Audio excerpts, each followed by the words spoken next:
ప్రతి ఒక్కరూ పరిశుద్ధ గ్రంథము నుండి ఈరోజు కొన్ని ఆశీర్వాదకరమైన మాటలు దేవుడు మనకి తెలియచేసినట్లుగా ఈ మాటను మనం చూద్దాం. ఆదికాండము 23 అధ్యాయం 23, 5, 6 వచనాలు ఒకసారి చదువుకుందాం. ఆదికాండము 23, 5, 6 వచనాలు. అమ్మా 23 అధ్యాయం అవునా? ఓకే.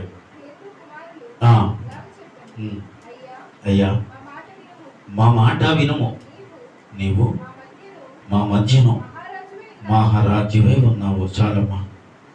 సకల ఆశీర్వాదములకు కారణబద్ధుడైన నా కన్న తండ్రి మీకు వందనాలు చెల్లిస్తూ మిమ్మల్ని స్తుతిస్తూ ఈ పూట నాయన ఈ మాట ద్వారా మా అందరితో మాట్లాడమని ప్రార్థన చేస్తూ నీ చేతులకి మమ్మల్ని అప్పగిస్తున్నాం. నీ ఆత్మాభిషేకము సమృద్ధిగా నీ దాసును ప్రవహించి ఎత్తబడుతున్న ప్రతి విత్తనములకు నీరు అంటగట్టే ప్రతి హృదయములు ఈ వాక్యము ఫలించి అభివృద్ధి పొందాలని ప్రార్థనతోనైనా ఈ కార్యక్రమంలోనికి మేము వచ్చి ఉన్నాం.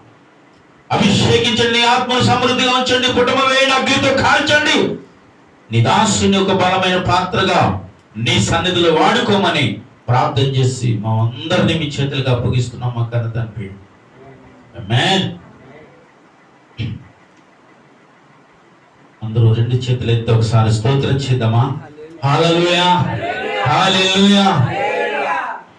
ఇక్కడ చదవబడిన లేఖనములో ఒక విషయాన్ని మనం జాగ్రత్తగా అర్థం చేసుకోవడానికి ప్రయత్నం చేయగలగాలి.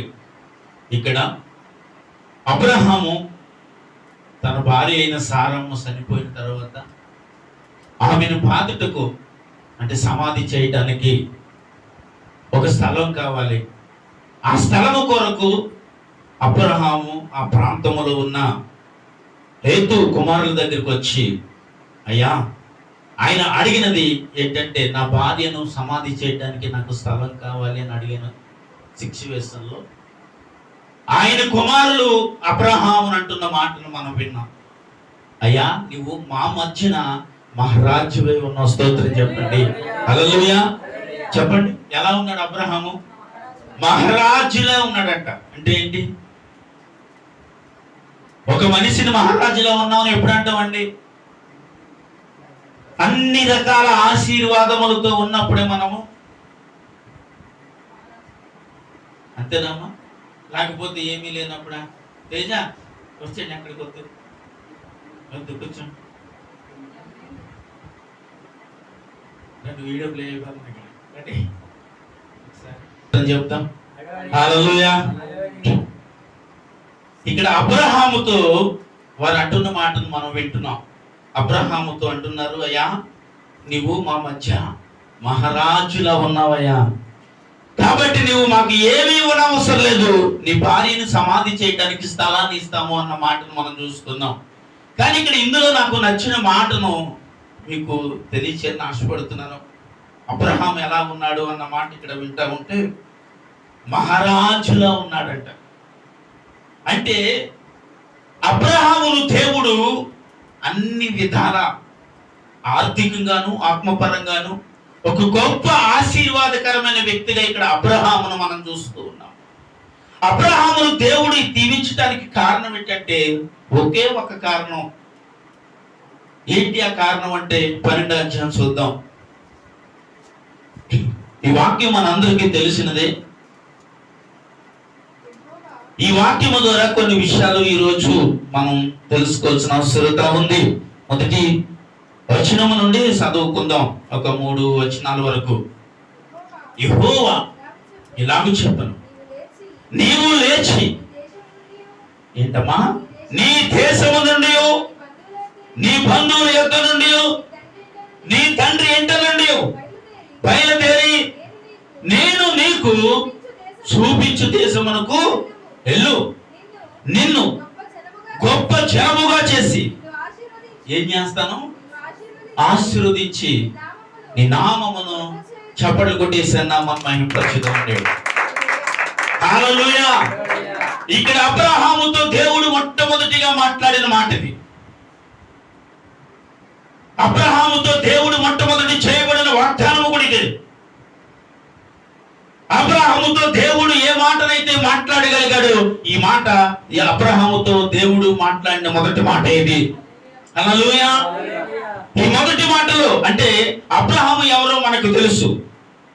అబ్రహాము ఎవరంటే ఎవరంటే ఒక అన్యునికి పుట్టినవాడే.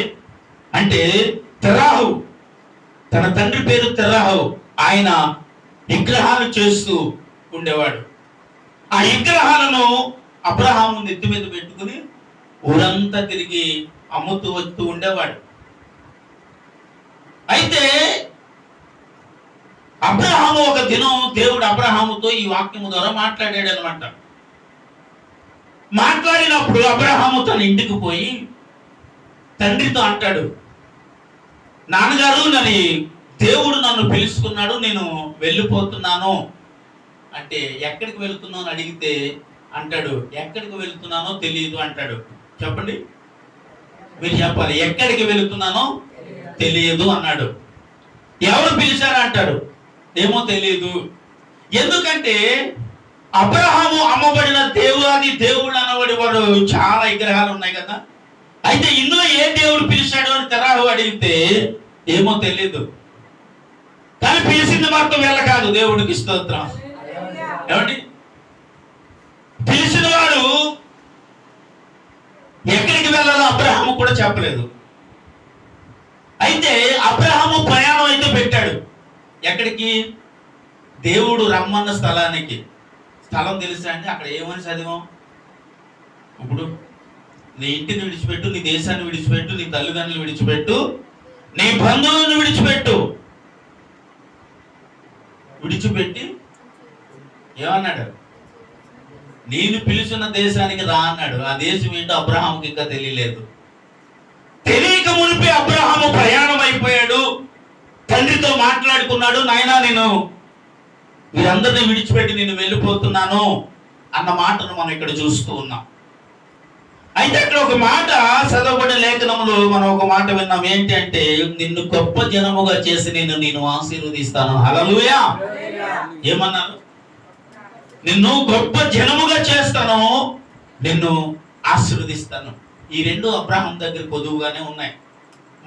ముఖ్యంగా ఒక విషయములో అబ్రహాము ఏమీ లేనివాడిగానే ఉన్నాడు. అంటే ఆశీర్వాదం కాదండి, అప్పటికి సారముకి గర్భఫలం లేదు, ఆమె గొడ్రాలుగా పిలువబడుతోంది అప్పటికి. అయితే అలాంటి అబ్రహాముని పిలిచి అంటున్నాడు, ఏమన్నాడు? నిన్ను గొప్ప జనంగా చేస్తాను అన్నాడు. ఇది నమ్మశక్యమైన మాటనే మనం అనుకుంటామండి. ఇదేంటండి, ఇన్ని సంవత్సరాల నుంచి నా భార్యకు గర్భఫలం లేదు కదా, మరి మళ్ళీ నన్ను గొప్ప జనముగా చేస్తానన్నారు. రెండోది, గొప్ప ఆశీర్వాదం నీకు ఇస్తాను అన్నారు. ఈ రెండు అబ్రహాము దగ్గర లేవు కదా. మరి అబ్రహాము పిలిస్తే ఎలా లోబడిపోయాడు దేవుడికి? ఇందుకే పిలిచిన దేవుడు ఎవరంటే తెలియదు. సరేలే, తెలియదు, పోనీ దేవుడు పిలిచాడు, మొత్తం మీద ఎక్కడికి వెళ్తున్నావు, ఏ ఊరు వెళ్తున్నావు అని అడిగాడు. ఆ ఊరు కూడా తెలియదు అంటున్నాడు అబ్రహాం. ఆ ఊరు తెలియదు, పిలిచిన దేవుడి పేరు తెలియదు, కానీ దేవుడు పిలిచాడు, వెళ్ళిపోవాలంతే. ఈరోజు నేను అంటాను, పిలిచిన దేవుడు ఎవరో మనకు తెలుసు, ఏ ప్రాంతానికి పిలిచాడో మనకు తెలుసు, ఎక్కడికి పిలిచాడో తెలుసు, ఎవరు పిలిచారో తెలుసు. కానీ ఇవన్నీ పిలిచిన మనమే ఈరోజు దేవుడికి విధేయులే కాకపోతున్నాం. కానీ ఏమీ తెలియని అబ్రహాము ఆ దినము దేవుడికి విధేయుడయ్యాడు. హల్లెలూయా. ఆ రోజు విధేయుడైన అబ్రహామును దేవుడు అంటున్నాడు, నిన్ను గొప్ప జనముగా చేస్తాను, నేను ఆశీర్వదిస్తాను. హల్లెలూయా. ఎప్పుడైతే ఆ మాటను అబ్రహాము విన్నాడో, ఆ మాటకు లోబడి తన భార్యను తీసుకుని దేవుడు పిలిచిన పిలుపుకి లోబడి వెళ్ళిపోయాడు. వెళ్ళిపోయిన తర్వాత అబ్రహాము అప్పటి వరకు హ్యాపీగా ఉన్నాడు. ఎలా ఉన్నాడు? ఎందుకంటే అంత బాధ్యత ఏమీ లేదు. ఏదో నాన్నగారు ఏదో 4 బొమ్మలు ఇచ్చేవాడు, అమ్ముకుని రమ్మంటే అమ్ముకుని వచ్చేవాడు, లేకపోతే గొర్రెలు కాసుకునేవాడు, ఏదో తన జీవితాన్ని కొనసాగించేసేవాడు. ఇప్పుడు అబ్రహాము దేవుడు పిలిస్తే అబ్రహాము ప్రయాణం అయిన తర్వాత అబ్రహాము చాలా ఈ ప్రయాణంలో చాలా కష్టాలను నష్టాలను అనుభవించాడు. దేవుడు ఏమన్నాడో తెలుసా? అబ్రహామా, రా, నీ దేశాన్ని విడిచిపెట్టే, నీ బంధువులు విడిచిపెట్టే, ముఖ్యంగా నీ కన్నవారిని విడిచిపెట్టే, రా అని దేవుడు పిలిచాడు. ఈ పిలుపుకు లోబడిన అబ్రహాము తన ప్రయాణములో ఎలాంటి పరిస్థితి వచ్చిందంటే తినడానికి తిండి లేని పరిస్థితి అబ్రహాం జీవితంలో వచ్చింది. నాకు ఈ మాట విన్నప్పుడు నాకు చాలా బాధ అనిపిస్తుంది అండి. దేవుడు పిలిచాడు కదా, దేవుడు పిలిస్తేనే కదా అబ్రహాం వచ్చాడు. మరి ఏంటి అబ్రహాంకి ఇన్ని శ్రమలు వచ్చినాయి అని అనిపించింది. ఒక్కొక్కసారి ఆ వాక్యాన్ని చదువుతున్నప్పుడు మనకు అనిపిస్తుంది. చదవాలి 12వ అధ్యాయం నుంచి 23వ అధ్యాయం దాకా. ఇంటికి వెళ్ళిన తర్వాత చదవండి. బైబిల్ చదవకుండా ఉంటే మనం చాలా పాపులం అయిపోతాం. బైబిల్ చదివితేనే వారి జీవితాలు ఏంటో మనకు అర్థమవుతాయి. ఈ 12వ అధ్యాయం నుంచి 23వ అధ్యాయం వరకు ఇంటికి వెళ్ళిన తర్వాత చాలా చక్కగా సమయాన్ని కేటాయించుకుని వరుస క్రమంలో చదవటానికి ఒకసారి ప్రయత్నం చేయండి. అయితే పిలుచుకున్న అబ్రహాము వచ్చిన తన ప్రయాణములో కొన్ని అవమానాలు వచ్చినాయి, కొన్ని నష్టాలు వచ్చినాయి, కొన్ని కష్టాలు వచ్చినాయి. ఎంత కష్టం అబ్రహాముకు వచ్చేసిందంటే తనకున్న కరువును బట్టి తినడానికి ఆహారం లేని పరిస్థితి అబ్రహాముకు వచ్చినప్పుడు తలదాసుకుని ఏదో 2 మెతుకులు దొరికితే వచ్చి ఒక ప్రాంతంలో తలదాసుకోవడానికి వస్తే అక్కడ ఉన్న రాజు భయంకరమైన వ్యక్తి. ఆ రాజు ఆ సారమ్మను తీసుకెళ్ళి, ఎందుకంటే ఆ సారమ్మ అతి సుందరవతని ఉంటుంది కాబట్టి ఆ సారమ్మను తీసుకెళ్ళి తన ఇంటిలో బంధించేస్తాడు. ఆ రాజు బంధించినప్పుడు అబ్రహామును అడుగుతాడు, ఈమె నీకేమవుతుందంటే ఆమెను భార్య అని కూడా చెప్పుకోలేని పరిస్థితి అబ్రహాముకు వచ్చేసింది. అక్కడ ఒకవేళ ఆమె నా భార్య అని చెబితే వీరంతా కలిసి ఒకవేళ నన్ను చంపేస్తారేమో అని అబ్రహాముకి భయం వేసేసి సారములు అంటాడు, ఆమె నా చెల్లి అని అంటాడు. అంటే ఇలాంటి ఆయన ప్రయాణంలో మనకొస్తే మనం అల్లిపోతున్నాం, కృంగిపోతున్నాం, పడిపోతున్నాం. నువ్వే కదా పిలిచావు అంటున్నాం. ఆయనే పిలిచాడు అబ్రహాము కూడా. కానీ ఆయనే అబ్రహామును పిలిచి అబ్రహాముకు కూడా కరువు కలిగిందని, ఆ కరువును తట్టుకోలేక ఒక ప్రాంతానికి వచ్చాడని, ఆ ప్రాంతంలో సారమును తీసుకెళ్లి దాచేశారని ఆమెను అక్కడ చదువుతూ ఉన్నప్పుడు ఎంతో బాధ అనిపిస్తూ ఉంది నాకు. కానీ దేవుడు అబ్రహాము పక్షమున ఉన్నాడు. స్తోత్రం చెప్పాలి. దేవుడు అబ్రహాము పక్షమున ఉన్నాడు కాబట్టి దేవుడే స్వయముగా వెళ్ళి రాజుతో మాట్లాడుతున్నాడు. రాజు, నీ దగ్గర ఉన్న సారా ఎవరో తెలుసా? అబ్రహాము భార్య, నా అబ్రహాము భార్య. ఎప్పుడైతే ఆ మాటను విన్నాడో ఆ రాజుకి చాలా భయం వేసిందండి. ఎందుకంటే ఇప్పుడు అబ్రహాము పక్షమున మాట్లాడింది ఒక అధికారం కలిగినోడు కాదు. అబ్రహాము పక్షమున మాట్లాడింది ఒక ఎమ్మెల్యే, ఒక సీఎం వచ్చి మాట్లాడలేదండి. అబ్రహాము పక్షమున సృష్టిని సృష్టించిన సృష్టికర్త వచ్చి మాట్లాడాడు. స్తోత్రం చెప్పాలి. హల్లెలూయా. సృష్టిని సృష్టించిన సృష్టికర్త వచ్చి అబ్రహాము కొరకు, సారమ్మ కొరకు మాట్లాడుతున్న మాటలు చూసి ఆయన భయపడి తీసుకొచ్చి సారమ్మను తన చేతులకు అప్పగించేసి వెళ్ళిపోయాడు. అంటే ఇక్కడ తనతో మాట్లాడింది ఎవరయ్యా అంటే మనమైతే, ఏమండి ఇలాంటి పరిస్థితుల్లో ఉన్నానండి, ఇలాంటి పరిస్థితుల్లో పడిపోయానండి, దేవుడు పిలిస్తే వచ్చానండి, మాకు ఏదైనా మీ సహాయం కావాలండి అని ఒకవేళ అబ్రహాము ఎక్కడికన్నా వెళ్ళాలంటే ఎక్కడికి వెళ్ళాలి? అబ్రహాముకున్న ఒకే ఒక అనుభవం, దేవుని పిలుపు, దేవునికి లోబడటం మాత్రమే. వాటిని మాత్రమే హృదయంలో ఉంచుకున్న అబ్రహాము ఎక్కడికి వెళ్ళలేదు, ఎవరితో చెప్పుకోలేదు, దేవుడికి మాత్రమే మొర పెట్టుకున్నాడు. ఆ మొరకు ప్రతిఫలముగా దేవుడి రాజు దగ్గరికి వెళ్ళి మాట్లాడాడు. నేనంటాను, దేవుడు అంగీకరించబడిన మన జీవితంలో చిన్న సమస్య త్రుటిలు వెళ్ళిపోతున్నాం, పడిపోతున్నాం, బాధపడిపోతున్నాం, అల్లిపోతున్నాం, నా జీవితం అయిపోయిందేమో అని ఏడు చేస్తున్నాం ఒక్కొక్కరు. కానీ సృష్టిని సృష్టించిన సృష్టికర్త నిన్ను పిలిచి ఉన్నాడు. స్తోత్రం చెప్పండి. ఆమేనా నాన్న అందరూ? హల్లెలూయా. పిలిచింది మనుషులు కాదండి, పిలిచినది చెప్పాలి ఈ లోకంలో ఉన్న అధికారులు కూడా కాదు. పిలిచింది ఎవరు? పరమ తండ్రి, దేవాది దేవుడు పిలిచాడు. ఆమేన్. హల్లెలూయా. దేవాది దేవుడు పిలిచాడు కాబట్టి ఆయన మీద ఆధారపడిన నిన్ను, నీ జీవితాన్ని మనుషుల చేతికి అప్పగించేసేవాడు కాదు, అసలు లోకానికి అసలు అప్పగించేసేవాడు అది కాదు. ఎందుకంటే పిలిచిన వాడు నమ్మదగిన వాడు అని అంటుంది బైబిల్లో. ఆమేన్. హల్లెలూయా. ఈరోజు నీవు నేను ఎవరైనా సరే ఇక్కడికి పిలవబడకుండా రాలేదు.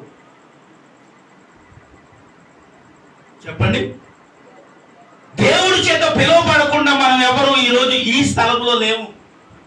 దేవుడు పిలిచాడు కాబట్టి, ఆయన పిలుపుకు మనము లోబడ్డాము కాబట్టి ఈరోజు ఈ స్థలంలో మనం ఉన్నాం. ఆ రోజు అబ్రహాముకి కరువు వచ్చినప్పుడు, బాధ వచ్చినప్పుడు దేవుడు పిలిస్తే వచ్చిన అబ్రహాము భయపడలేదు, కృంగిపోలేదు, కుమిలిపోలేదు. ధైర్యము కలిగి విశ్వాసము నుంచి దేవుడు పనిలో ముందుకు వెళ్ళాడు కాబట్టి అబ్రహాముకి దేవుడు చేయబడిన వాగ్దానంలో రెండు వాగ్దానాలు దేవుడు నెరవేర్చాడు. ఆమె చెప్పి చప్పట్లు కొట్టండి ఒకసారి. మొదటిగా ఏంటి? నిన్ను గొప్ప జనముగా చేస్తాను ముందన్న మాట అదేగా. సారము గర్భఫలమును తెరిచి ఇస్సాకును అనుగ్రహించాడు. రెండోది, నేనేం చేస్తాను? ఆశీర్వదిస్తాను. రెండు పనులు తన జీవితంలో ఇక్కడికి వచ్చేసరికి జరిగిపోయి. కానీ నేను అంటున్నాను, ఎంత గొప్ప ఆశీర్వాదకరమైన అబ్రహాము కూడా ఆశీర్వాదమును చూసి గర్వపడలేదు. ఆశీర్వాదమును చూసి గర్వముతో విరవీగిపోలేదు. ఆశీర్వదింపబడిన తాను వాళ్ళ ఎదుట సాగిలపడ్డాడు. చూడండి 12వ వచనం చదవండి. 23 ఆదికాండం 23:12 ఒకసారి చదవండి. అప్పుడు అబ్రహాము ఆ దేశపు ప్రజల ఎదుట సాగిలపడి ఇలాగ చెప్పను, సరే కాని నా మనవి ఆలకించుము, ఆ పొలమునకు వెల ఇచ్చేదను, అది నా యొద్ద పుచ్చుకొని ఎడల మృతి పొందిన నా భార్యను పాతిపెట్టదని అంటున్నాడు. హల్లెలూయా. చెప్పండి, ఏం చేశాడు ఇప్పుడు అబ్రహాము? సాగిలపడ్డాడట. ఆ దేశపు ప్రజల ఎదుట సాగిలపడి, అయ్యా నా భార్యను సమాధి చేయడానికి కావలసిన దాని విషయంలో నేను ఏదైతే ఇవ్వబోతున్నానో దానిని మీరు తీసుకునే స్థలము నాకు ఇస్తే నేను తీసుకెళ్ళి నా భార్యను సమాధి చేస్తాను అన్న మాటను మనం చూస్తున్నాం. ఆశీర్వదించబడిన అబ్రహాము ఆ ప్రజల ఎదుట ఏం చేశాడు అంటే, ఇప్పుడు అబ్రహాం దగ్గర ఏం లేదు, గర్వము లేదని చెప్పుకోవచ్చు. అమ్మా, ఏం లేదు.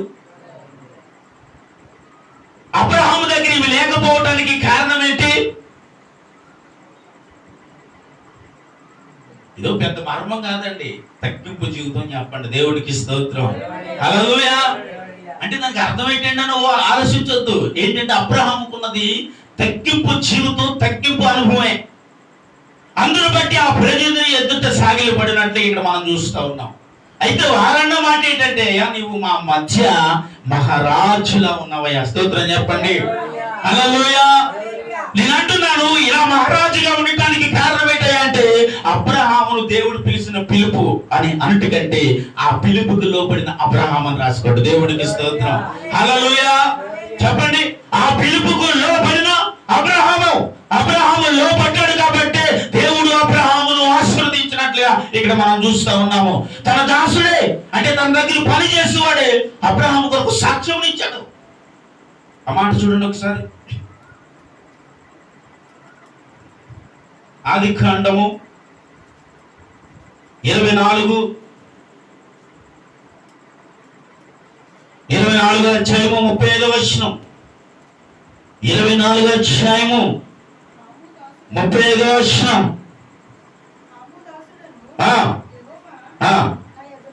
నా యజమానుని బహుగా ఆశీర్వదించును గనుక అతడు గొప్పవాడయ్యను, అతనికి గొర్రెలను, గొడ్లను, వెండి బంగారములను, దాసిరాలను,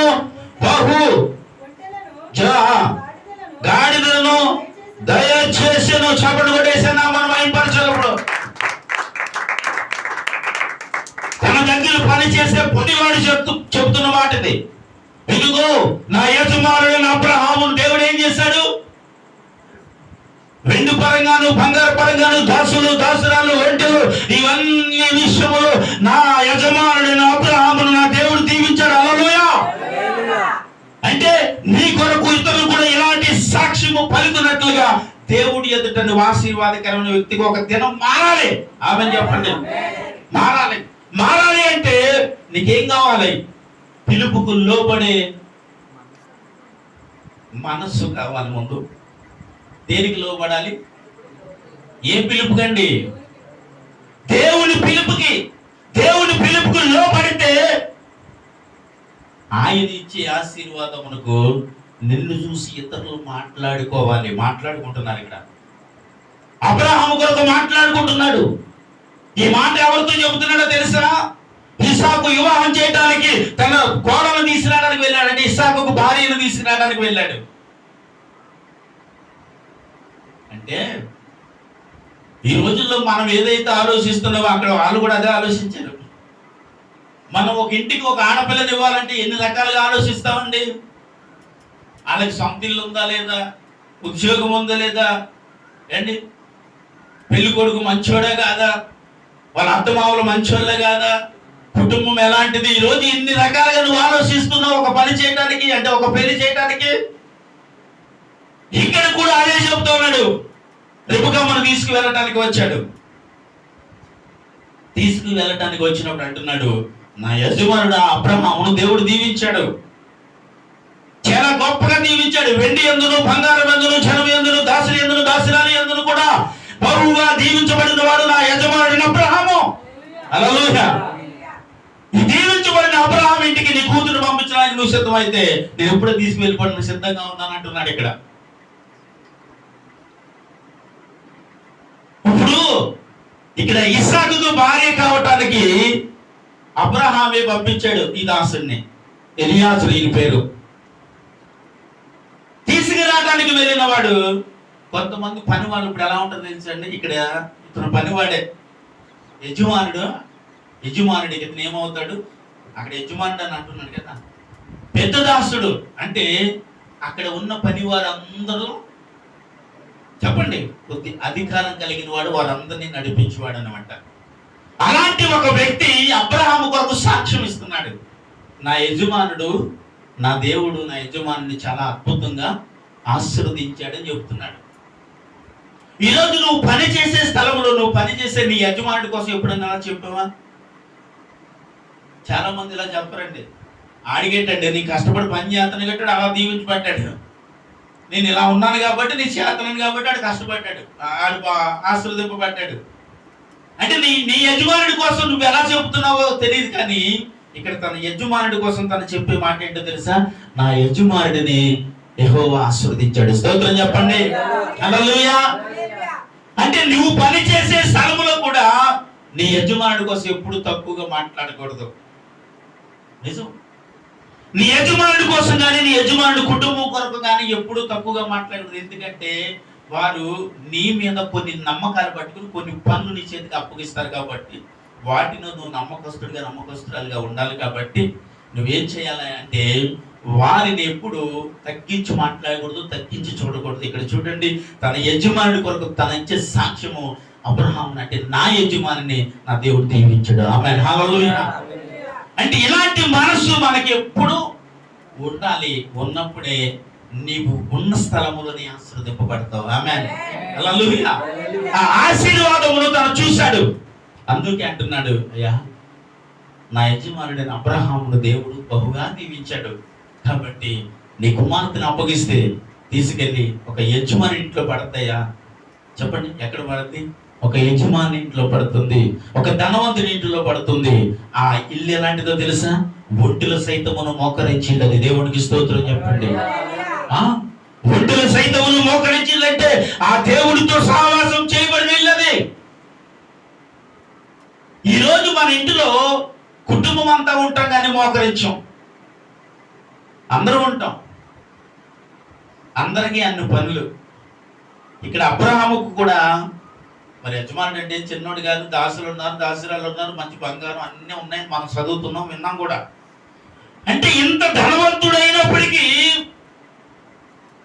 పని వారితో సహా మోకరించి ఆ టైములకు ప్రార్థన చేసే కుటుంబం వంటిది అబ్రహాముది. దేవునికి స్తోత్రం. అందుకే నీళ్ళ బావి అంత దగ్గరికి వచ్చిన తర్వాత ఆ ఒట్టెలు ఏం చేసినాయంట?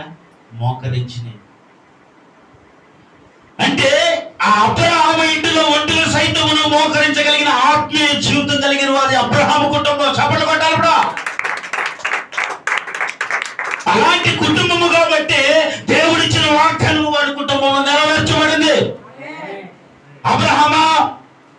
బహుజనముగా చేస్తాను, నిన్ను ఆశీర్వదిస్తాను. ఈ రెండు మాటలకి దీవించబడటానికి కారణం అబ్రహాం జీవితంలో ఒక్కటే, సమయం అయిపోయిందంటే ఆ సమయాన్ని పాడు చేసుకునే కుటుంబం కాదు అబ్రహాం కుటుంబం.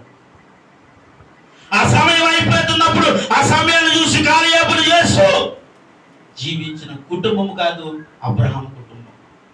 ఎన్ని పనులున్నా, ఎక్కడికి వెళ్ళాల్సి వచ్చినా, ఏం చేయాల్సి వచ్చినా, ఏం చేసుకుంటున్నా, ఎలాగ ఉన్నా, ఏ రకంగా ఉన్నా, ఎన్ని సమస్యలు ఉన్నా, ఎలాంటి ఒత్తిళ్ళు నీకున్నా, ఆ సమయం అయ్యేసరికి నీ కుటుంబ సైతమును ఒంటి మోకరించినట్లుగా మోకరించాలి. ఆమేన్.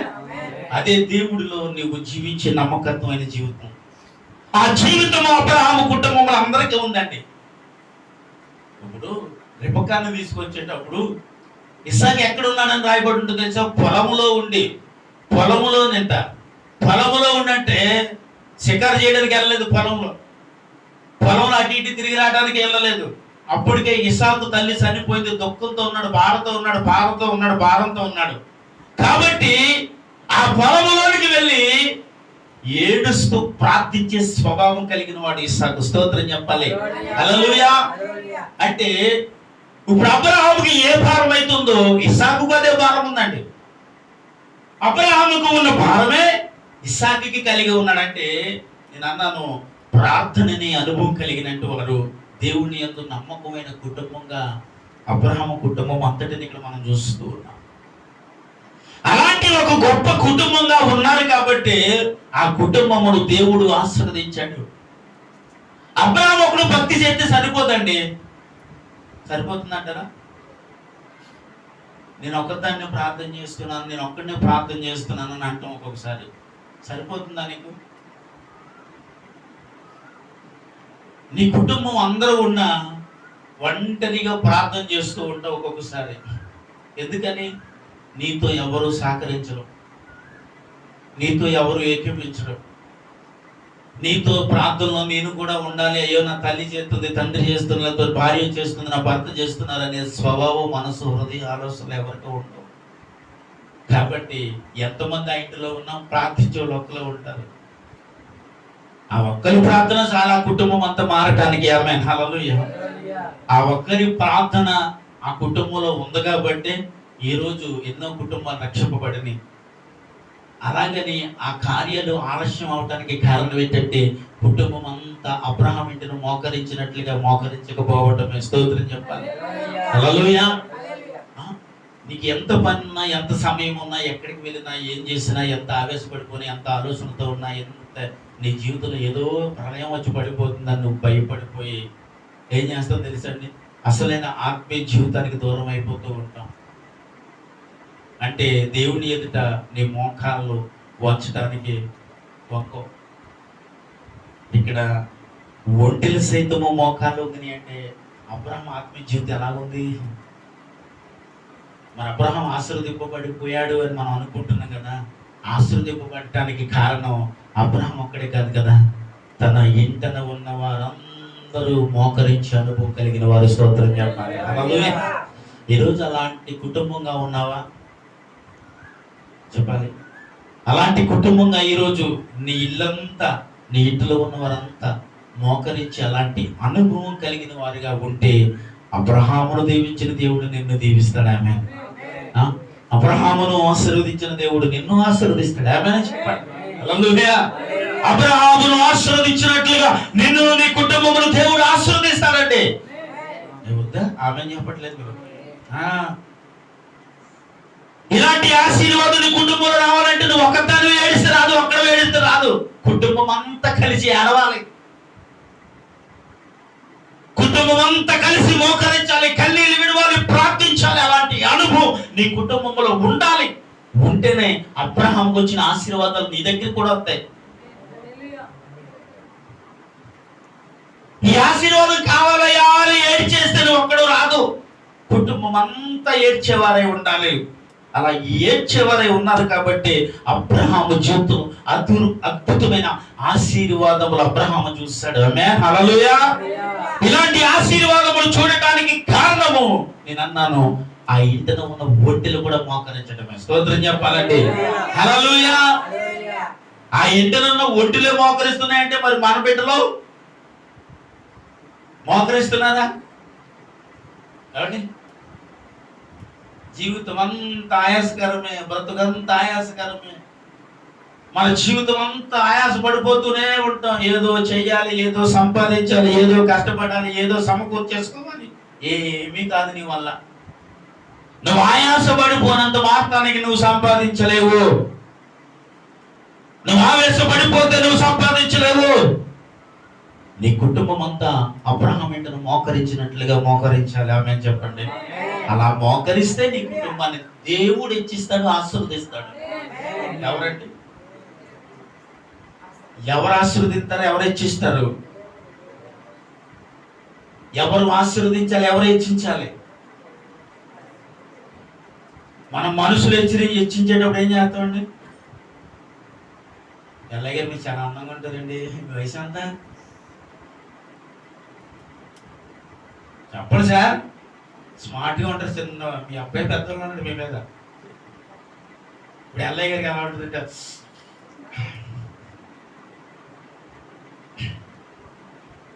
ఇది మోసకరమైన మాట అండి. ఎప్పుడు ఇలాంటి మాటలకు మోసపోవద్దు. మనుషుల మాట ప్రతిదీ నిన్ను మోసపుచ్చుతుంది. మనిషి నోటు నుంచి వచ్చే ప్రతి మాట నిన్ను మోసపుచ్చుతుంది. నిన్ను ఎక్కడికో తీసుకెళ్ళినట్టుంటుంది కానీ నీకు తెలీదు. ఆ మాట నిన్ను నెట్టి వేస్తుంది, పడగొట్టేస్తుంది కిందనే. అదే మనిషి చెబితే కాదు, కానీ దేవుడు చెబితే, అదే దేవుడు ఆ మాటకు వాగ్దానము పరంగా నీ కుటుంబంలోనికి దేవుడు వస్తే రావాలంటే ముందు మోకరించాలి. ఏం చేయాలండి? మోకరించాలి. మోకరిస్తే వస్తారు, వస్తే ఇస్తారు, ఇస్తే ఎలా ఉంటాం చెప్పండి? ఎలా ఉంటాం? ఆశీర్వాదకరంగా ఉంటాం. అయ్యా స్తోత్రం చెప్పాలి. హల్లెలూయా.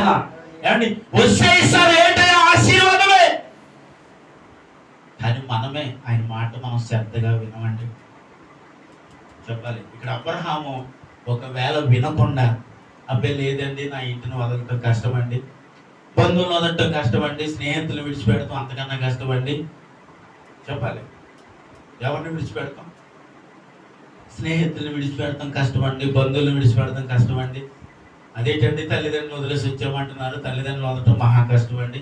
ఇవన్నీ వదులుకున్న తర్వాత ఆశీర్వాదం ఎందుకండి? అబ్రహాము ఆ ఎండ నుండి కదిలాడు కాబట్టి ఆయన ద్వారా అనేకులు ఆశీర్వదింపబడ్డాడు. ఆమేన్. కిందకి చదువు తల్లి. ఆదికాండం 12వ అధ్యాయంలో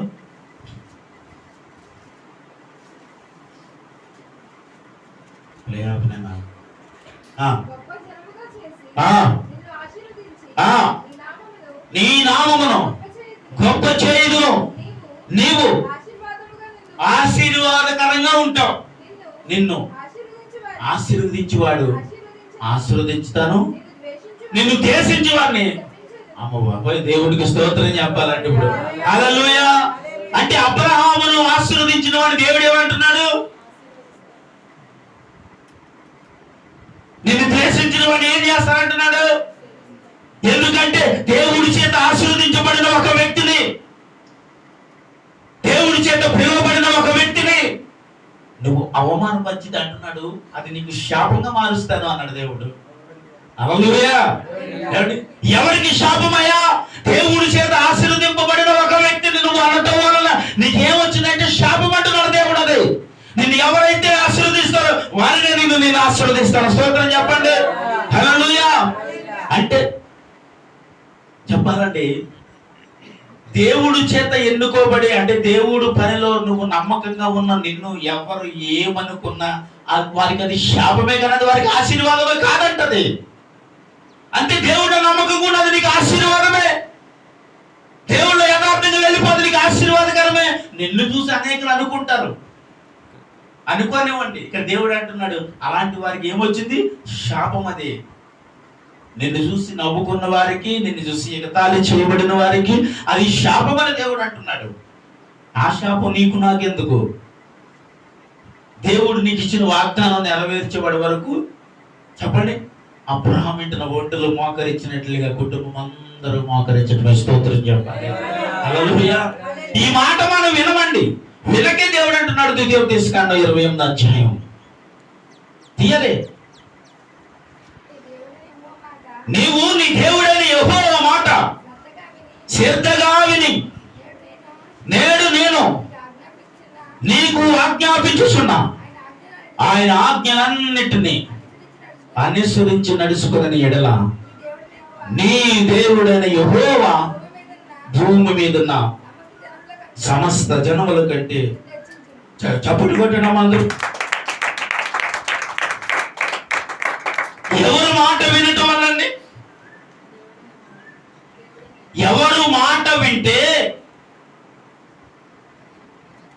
నీకు ఆశీర్వాదం కలుగుతుందన్నాడు, నువ్వు హెచ్చించబడతావు అన్నాడంటే నీ దేవుడైన యేసయ్య మాటను విన్నప్పుడే. స్తోత్రం చెప్పాలి. నీ దేవుడైన మాటను నువ్వు విన్నప్పుడు అంటున్నాడు కదా, నేను ఆశీర్వదిస్తాను, హెచ్చిస్తాను. నేను అన్నాను కదా, ఇప్పుడు మనుషులు హెచ్చించాను నిన్ను కాదు. ఇప్పుడు ఇక్కడ హెచ్చించేది ఏంటిది ఎవరో తెలుసా అండి? స్వయంగా సృష్టికర్త అంటున్నాడు, నేను హెచ్చిస్తాను, నేను ఆశీర్వదిస్తాను అన్నాడు. రెండోది నేను ఈ మాటలు కొంతమందికి నమ్మకం లేక నమ్మలేక దేవుడు ఏమి ఆశీర్వదించాలండి. దేవుడు ఏమి హెచ్చించటం అంటే ఉన్నతమైన స్థానంలో నిలవబెట్టడం. ఆమె చెప్పాలి. హెచ్చించడం అంటే ఏంటమ్మా? ఉన్నతమైన స్థానంలో ఒక వ్యక్తిని నిలవబెట్టడం. మనుషుల వల్ల అవుతుందండి ఇది. ఎవరి వల్ల అవుతుందంటే ఇక్కడ ఆయన మాటలు నువ్వు వింటే అని అంటున్నాడు. ఇక్కడ రెండు చెబుతున్నాడు. ఒకటి, నేను ఆశీర్వదిస్తాను, హెచ్చిస్తాను. స్తోత్రం చెప్పాలండి. ఏమండి? నేను హెచ్చిస్తాను, నేను ఆశీర్వదిస్తాను. ఎప్పుడో తెలుసా? నా మాట నువ్వు విన్నప్పుడు. వింటున్నామండి? దేవుని మాటను వింటున్నామా? దేవుని మాటను వింటే దేవుడు అంటున్నాడు, ఆశీర్వదిస్తాను బిడ్డ, హెచ్చిస్తాను, నిన్ను బలపరుచుతాను, నిన్ను భద్రం చేస్తాను. స్తోత్రం చెప్పాలి. నేనేం చేస్తాను? భద్రం చేస్తాను. నీ దేవుడైన మాట వింటే ఒకరికి అప్పు ఇచ్చేదవు కానీ అప్పు అంటే దానికి అర్థం ఏంటంటే, ఇవ్వటం అంటే ఎక్కడ ఉంటుంది? నీ చెయ్య పైన. తీసుకోవటం అంటే ఎక్కడ ఉంచుతానంటున్నాడు దేవుడు? పైన ఉంచుతాను. నువ్వు తలగానే వద్దువు కానీ తోకగా. హల్లెలూయా. నిన్ను దేవుడు అంటున్నాడు, తలగానే చేస్తా, తోకగా మాత్రం ఉంచను. ఆ మాట ఎవరికండి చెప్పను? ఆ మాట ఎవరికి? మాకేని అంటున్నారు కదా, ఆయన మాట వింటున్నారా? ఆయన మాట వింటున్నారా? మరి ఎల్లయ్య గారు కరెక్ట్గా చెప్పారు, అది ఆయన మాట వినట్లేదు. ఆయన మాట వింటే దేవుడు అన్నమాట, నేను ఆశీర్వదిస్తాను, హెచ్చిస్తాను అంటే ఒక ఉన్నతమైన స్థానంలో నిన్ను నిలవబెడతాను. స్తోత్రం చెప్పాలి. అబ్రహాం ఎక్కడున్నాడు? అమ్మా ఎక్కడున్నాడు? ఇక్కడ నా మొహం సొత్తు పెట్టమ్మా. అబ్రహాం ఎక్కడున్నాడు అని చెప్పింది. ఇప్పుడు మా మధ్యన ఎలాగున్నా అన్నారు వారు.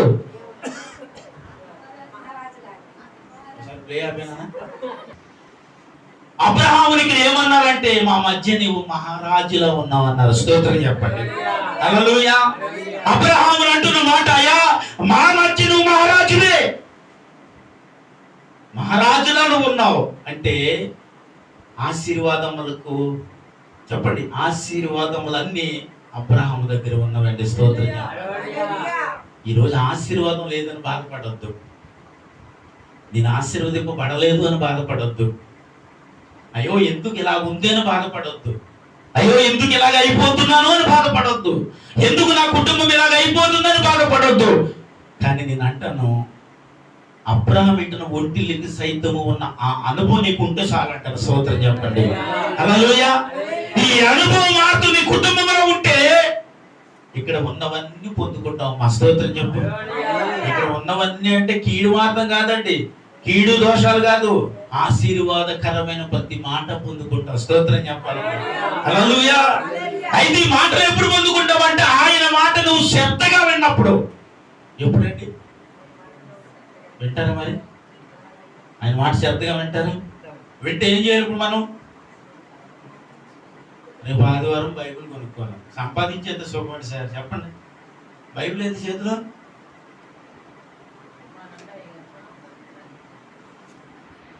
చూడండి, ఇంకొక మాట చూపించి ఈ విషయాన్ని ముందుకు తీసుకువెళ్తాను.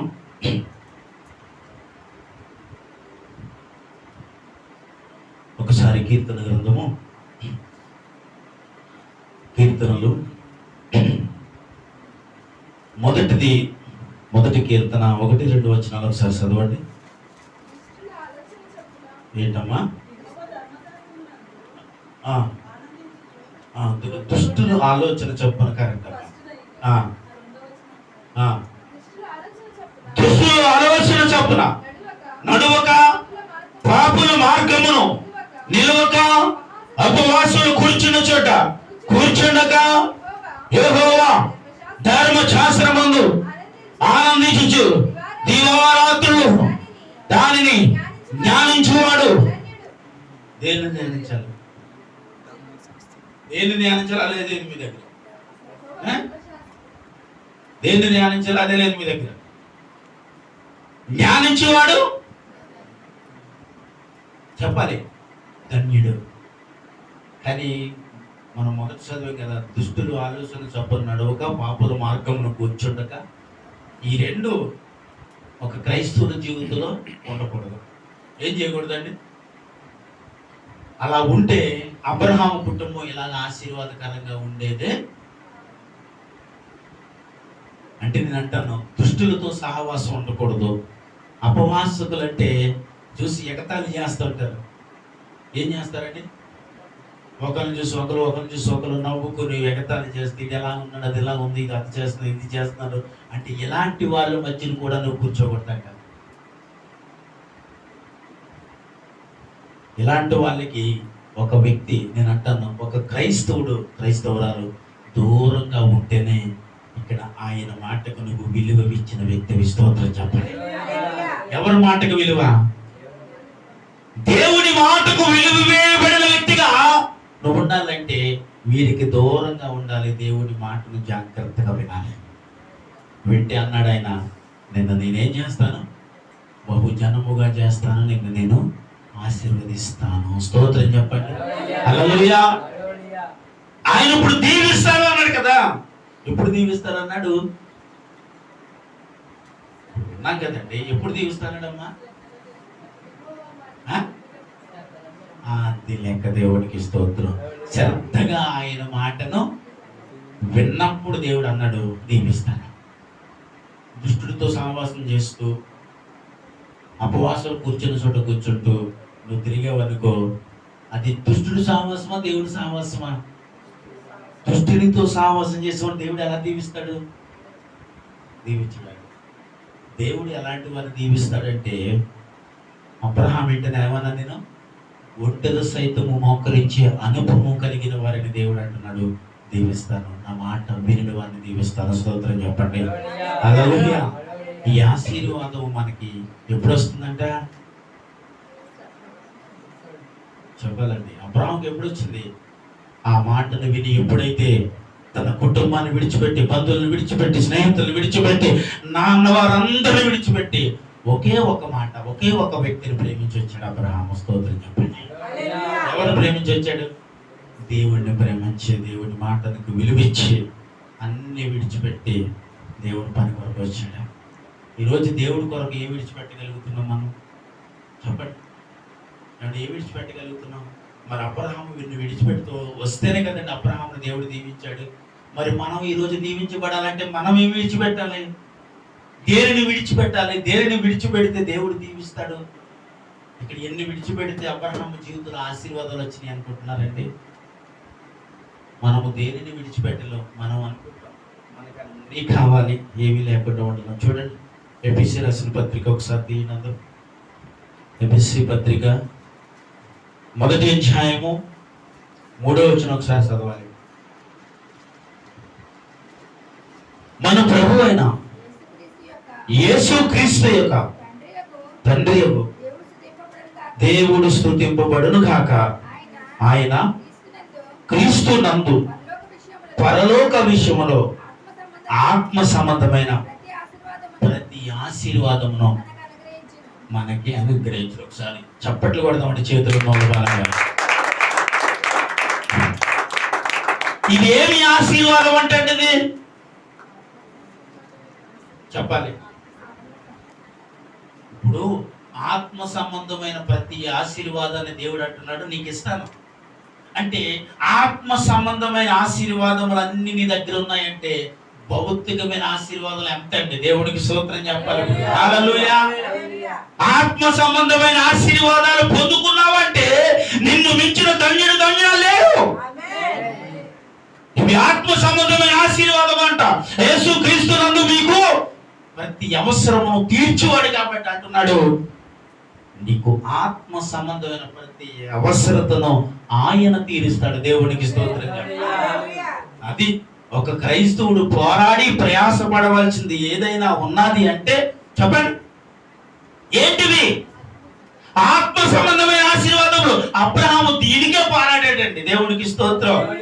అబ్రహాము ఆత్మ సంబంధమైన ఆశీర్వాదాలకే పోరాడాడు కాబట్టి భూమి మీద ఉన్న ఆశీర్వాదాలన్నీ అబ్రహాముకు వచ్చినాయి. స్తోత్రం చెప్తామా? హల్లెలూయా. అంటే నేను అంటున్నాను, ఇదిగో భౌతికమైన ఆశీర్వాదాల కొరకు మాత్రం మనం ప్రయాసపడతాం. ఆత్మ సంబంధమైన ఆశీర్వాదాల కొరకు అబ్రహాము ఆశపడ్డాడు కాబట్టి అన్నిటిని విడిచి దేవుడు పని కొరకు వచ్చాడు. ఆమె చెప్పండి. హల్లెలూయా. ఆ ఆశీర్వాదములతో పాటు దేవుడు ఏమి ఇచ్చాడో తెలుసా? భూమి మీద ఉన్న ఆశీర్వాదాలన్నీ అబ్రహాం పాదాల కింద పెట్టేశాడు. స్తోత్రం చెప్పండి. హల్లెలూయా. అంటే ఇప్పుడు నీకేం కావాలి? మనకేం కావాలమ్మా? మనకేం కావాలి బాబా?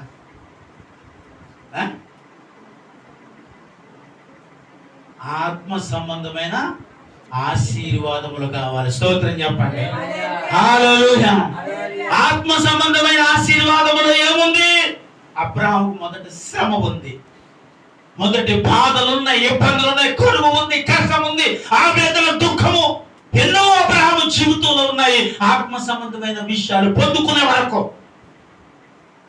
ఆత్మ సంబంధమైన విషయంలో ఎప్పుడైతే అబ్రహాము ఎదగటం మొదలు పెట్టాడో, ఆత్మ సంబంధమైన విషయంలో ఎప్పుడైతే ఆశీర్వదించడం మొదలు పెట్టాడో, ఈ భూమి మీద ఉన్న అతి భౌతికమైన ఆశీర్వాదాలన్నీ కూడా అబ్రహాం పాదాల దగ్గరికి వచ్చేసి స్తోత్రం చెప్పండి. హల్లెలూయా. మొట్టమొదటిగా ఒక క్రైస్తవుడు పోరాడవలసింది, ప్రయాసపడవలసింది ఆత్మ సంబంధమైన ఆశీర్వాదాల కొరకండి. ఆత్మ సంబంధమైన దీవెన కొరకు, ఆత్మ సంబంధము కొరకు, ఆత్మ సంబంధమైన పనుల కొరకు మొట్టమొదటిగా మనం ప్రయాసపడాలి. ఆత్మ సంబంధమైన పని అంటే మోకరించి ఒంటికి ఉన్న అనుభవం కొరకు పోరాడాలి. అంటే నేను అంటాను, మోకరించి అనుభవం కొరకు ఏడవాలి. ముందు కుటుంబం అందరూ కలిసి ప్రార్థించే విషయం కొరకు ఏడాలి. కుటుంబం అందరూ కలిసి దేవుని ఆరాధించే విషయంలో ఏడవాలి. మొట్టమొదటిగా ఏడిస్తే ఈ భూమి మీద ఉన్న ఆశీర్వాదాలు ఎక్కడున్నప్పుడు మా యేసయ్య పాదాల దగ్గర ఉన్నాయంటండి. అవన్నీ తెచ్చి నీ పాదాల దగ్గర నేను పెట్టేస్తారు. దేవుడికి స్తోత్రం. హల్లెలూయా. అవన్నీ తీసుకొచ్చి నీ పాదాల దగ్గర పెడతారు. అప్పుడు మనకి అనిపిస్తుంది, నాకు కావాల్సింది ఆశీర్వాదాలు కాదయ్యా. నిజమండి. ఈ భూమి మీద ఉన్న ఆశీర్వాదాలు కూడా సంపాదించినప్పుడు ఏమనిపిస్తుంది తెలుసా? ఇవన్నీ కాదు కానీ ప్రభా, నేను చచ్చిపోయినందుకో నీ రాజ్యానికి వచ్చే ఆశీర్వాదం కావాలి. ముందు నేను చచ్చిపోయినందుకో నీ దగ్గరికి వచ్చే ఏం కావాలా? నీ దగ్గరికి వచ్చే ఆ అనుభవం నాకు కావాలి. ఆ అనుభవం మోకరించినప్పుడే వస్తుందండి మనకి. ఒక మనిషి ఆత్మ సంబంధమైన వ్యక్తిగా ఉన్నప్పుడే భౌతికమైన ఆశీర్వాదాలన్నీ దేవుడు నీకు అనుగ్రహిస్తాడు. భౌతికమైన ఆశీర్వాదముల్లో నువ్వు ఉన్నానని, ఆశీర్వాదాలే కావాలని వాటి కొరకే ప్రయాసపడితే, ఒకవేళ నువ్వు కష్టపడితే, ఒకవేళ నువ్వు పరాన్ని బట్టి, నీ అధికారాన్ని బట్టి ఒకవేళ నువ్వు సంపాదించేసుకున్నా దానిని అనుభవించే అనుభవం కూడా ఉండదు, అనుభవించే పరిస్థితి కూడా ఆ వ్యక్తుల దగ్గర లేకపోతే. అవునంటారా? అన్నీ ఉంటే సుఖం ఏంటండి? అన్నీ ఉన్నాయి కదా, బాగా బతికేస్తారని ఒకవేళ అనుకున్నా, దేవుని ప్రణాళిక నీకు లేకపోతే బ్రతికలేవు. కిందట ఆదివారం కాక ముందు ఆదివారం మీరు చూసే ఉంటారు వీడియోలో. అంటే సీరియల్ యాక్ట్ చేసేవారు. ఆవిడ పేరు పవిత్ర. ఆమెకి వివాహం అయింది, 2 బిడ్డలు. అయితే ఆమె భౌతికమైన ఆశీర్వాదాలు కోరుకుని ఆ పల్లెటూరులో ఆ భర్తతో బ్రతకలేక పట్టణం అంటే పల్లెటూరు నుంచి విడిచిపెట్టి సిటీకి వచ్చి కొన్ని కొన్ని సీరియల్స్ తయారు చేస్తూ ఆమె ఆర్థికంగా దీవించబడింది. అయితే అలాంటి సమయంలో ఇంకొక వ్యక్తి ఉన్నారు, ఆయన కూడా వివాహం అయింది, ఆయన కూడా 2 బిడ్డలు ఉన్నారు. అయితే ఆయన కూడా ఈమెతో ఉంటూ వారిద్దరికి వివాహం చేసుకోలేదు, కానీ ఆ ఇద్దరు కలిసి సహవాసం చేస్తూ వారిద్దరూ ఇక్కడ భర్తను విడిచిపెట్టింది, పిల్లల్ని విడిచిపెట్టింది, ఇక్కడ ఈమె ఈ భార్యను విడిచిపెట్టాడు, పిల్లల్ని విడిచిపెట్టారు, వీళ్ళిద్దరు కలిసి జీవిస్తున్నారు. అన్ని రకాలుగా ఒకప్పుడు ఆశీర్వాదం లేదని అనుకుంది పాపం తల్లి, ఇప్పుడు బాగా ఆశీర్వదించాడు దేవుడు అనుకుంది, ఆశీర్వాదకరంగా ఉంది. అండ్ బెంగళూరు వెళ్ళి కారు మీద వస్తుండగా ఆ కారు యాక్సిడెంట్లో వెంటనే అక్కడ ఆ పవిత్ర గారు చనిపోయారు. చనిపోయిన తర్వాత కిందట శుక్రవారం నేను హైదరాబాద్లో ఉన్నాను, ఆ రోజే ఆయన కూడా ఆమెను గుర్తు చేసుకుని ఆమెతో ఉన్న జీవితాన్ని గుర్తు చేసుకుంటూ ఆయన కూడా ఫ్యాన్ గురేసుకుని చనిపోయాడు. ఒకప్పుడు ఆశీర్వాదం లేదని ఏడ్చావు కదా, ఇప్పుడు ఆశీర్వాదం ఉంది, ఎవరు అనుభవిస్తారు? ఒకప్పుడు ఏమీ లేదని ఏడ్చి ఏదో కావాలనుకుని ఆత్మ సంబంధం అన్ని విడిచి భౌతికమైన వాటి కొరకు ప్రయాసపడ్డావు కదా, ఈరోజు భౌతికంగా ఆశీర్వదించబడిన నీ జీవితంలో అనుభవించడానికి లేకుండా పోయావు. నాకు అనిపించింది, అమ్మో బాబాయ్, ఎన్నుంటే సుఖం ఏంటంటే దేవుడు లేకపోతే దేవుడికి స్తోత్రం. ఎన్నుంటే సుఖమే ఉంది నీకు నాకు. ఏదో సంపాదిస్తానంటే ఎన్ని సంపాదించిన సుఖం ఏంటండి, దేవుడి కాపుదల నీకు లేకపోతే. దేవుడి కాపుదల కావాలి మొట్టమొదటగా. దేవుడి కాపుదల ఉంటే ఆ వ్యక్తి ఒక ఆశీర్వాదకరమైన వ్యక్తిగా ఉంటాడు, లోకంలోనే ఆత్మ సంబంధంగా కూడా స్తోత్రం చెప్పాలి. హల్లెలూయా. భౌతికంగాను ఆశీర్వదింపబడతావు, ఆత్మ సంబంధంగాను ఆశీర్వదింపబడతావు. నువ్వు బతికి ఉన్నా దేవుడికి స్తోత్రం, సత్యమైన దేవుడికి స్తోత్రం అంతే. బ్రతికి ఉన్నా అనేకులు నిన్ను చూసి అంటారు, నా యజమానుడు ఎలా ఉన్నాడు చెప్పండి, దేవుడు ఆశీర్వదించాడని చెప్పుకుంటారు నీకోసం. నువ్వు చచ్చిపోయావనుకో దేవుడు చెప్పుకుంటాడు, చచ్చిపోని ఎక్కడున్నా నువ్వు, నా రాజ్యములో ఉన్నావని స్తోత్రం చెప్పండి. ఈ రెండు ఒక ఆత్మీయునికి చెందింది. లోక సంబంధమైన లోకంలో బ్రతికిన వారికి చెందలేదు, కానీ ఒక ఆత్మ సంబంధమైన వ్యక్తిగా ఆశీర్వదింపబడిన వారికి మాత్రమే భూమి మీద ఘనత ఉంది, దేవుని ఎత్తము ఘనత ఉన్నది. దేవునికి స్తోత్రం చెప్పాలి. హల్లెలూయా. ఇదే ఒక క్రైస్తవుడికి కావాలి. ఈరోజు దీనికోసం పోరాడంటే ఎవరు పోరాడతారు? ఇలాంటి ఆశీర్వాదం కోసం బాబు ఏడరా, ఏడువు, కన్నీళ్ళు విడువు, ప్రార్థించు అని చెబితే ఎవరింటారండి? ఇవేమీ లేకుండా వచ్చి ఆశీర్వాదాల కొరకు చూస్తారు. ఉదయం మొదలుకొని రాత్రి వరకు కొట్టి కష్టపడతావు. ఎలాగా? అసలు కూర్చోడానికి కూడా రెస్ట్ లేకపోయినా బాధపడవు. ఎంతైనా కష్టపడతావు సాయంకాలం వరకు. ఎప్పుడంటే నువ్వు మంచం ఎక్కి పడుకున్నట్టు కాళ్ళు లాగెత్తిన, చేతులు లాగెత్తిన అంట చూసావా, అప్పుడు వరకు కష్టపడతావు. ఎందుకు? నేను బాగోవాలి, నా కుటుంబం బాగోవాలని, అంతే కదా, ఆశీర్వదింపబడాలనే కదా.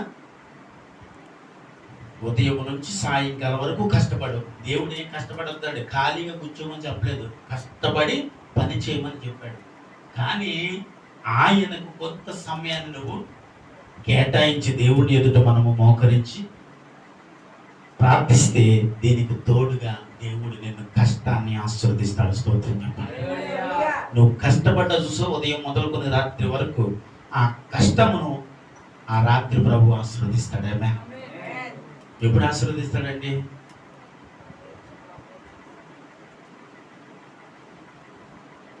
మన కష్టానంతటిని ఆ రాత్రి చేసే ప్రార్థనలను దేవుడు ఏం చేస్తానన్నాడు? కీర్తన 128 ఒకసారి తీతల్లి.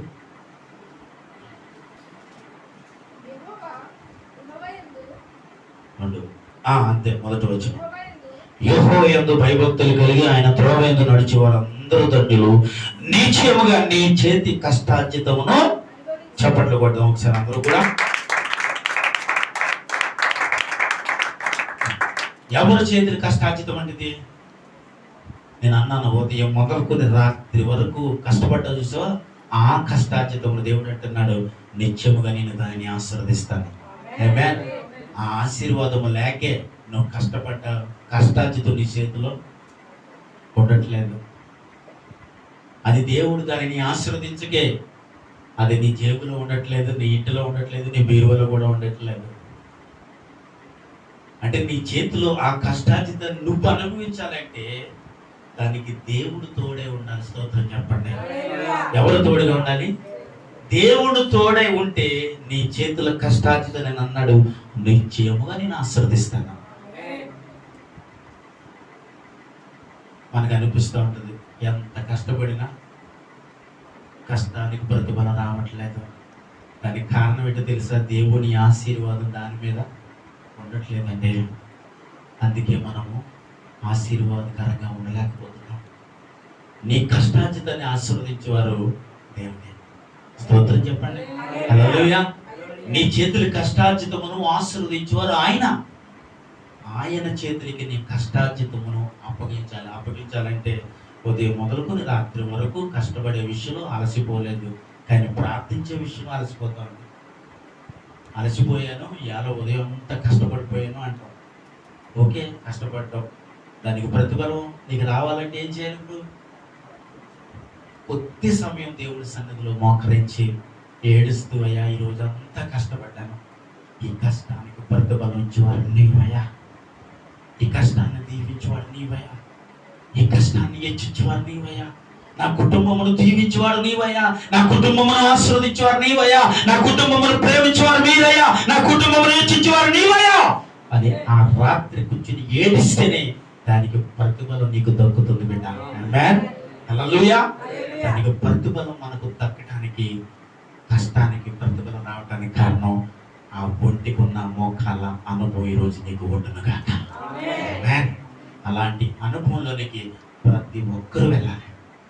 వెళితే నీ కష్టాలు చాలా తక్కువైనా, నువ్వు కష్టపడేది రోజుకు 200 రూపాయలు కష్టపడినా చాలా గొప్పగా నువ్వు బ్రతకగలవు, గొప్పగా ఆశీర్వాదకరంగా ఇతరులకు నువ్వు కనిపించగలవు. దానికి కారణం ఏంటంటే దేవుడు ఆ చేతిల కష్టార్జితమును చెప్పడమే, దీవించడమే. ఎవరి చేతుల కష్టార్జితానండి? అని మన చేతుల కష్టార్జితమును ఎవరు దీవిస్తారు? దేవుడు దీవించాలి. ఎప్పుడు దీవిస్తాడు? మరి మోకరించి ఏడ్చినప్పుడు దీవిస్తాడు. మోకరించి పంట నెత్తి మీద పెడతానంటే బరువు కూర్చోడానికి బాధపడతామండి. అవునమ్మా? నువ్వు మోకరించు, నీ నెత్తి మీద ఈ పంట పెడతాను అనుకో, బాధపడాలి, అది మొయ్యలేమేమో అని.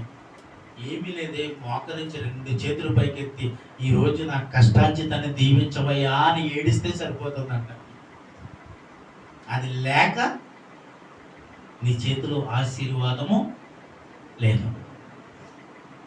నువ్వు ఆశీర్వదింపబడటానికి ఈ దినం నువ్వు దేవుడు మాట్లాడి మాటలు విన్న నీవు నీ కష్టార్జితమును నిలవబడటానికి, అంటే భౌతికంగాను ఆత్మ సంబంధంగాను ఆశీర్వదింపబడాలంటే అబ్రహాం అంటే చెప్పారు, ఒంటలు సైతమును మోకరించినట్లు ఈ రోజు నుంచి నీవు నీ కుటుంబము మోకరించి ప్రార్థించుదురుగాక. మోకరించండి, ఒకసారి ప్రార్థన చేస్తాం.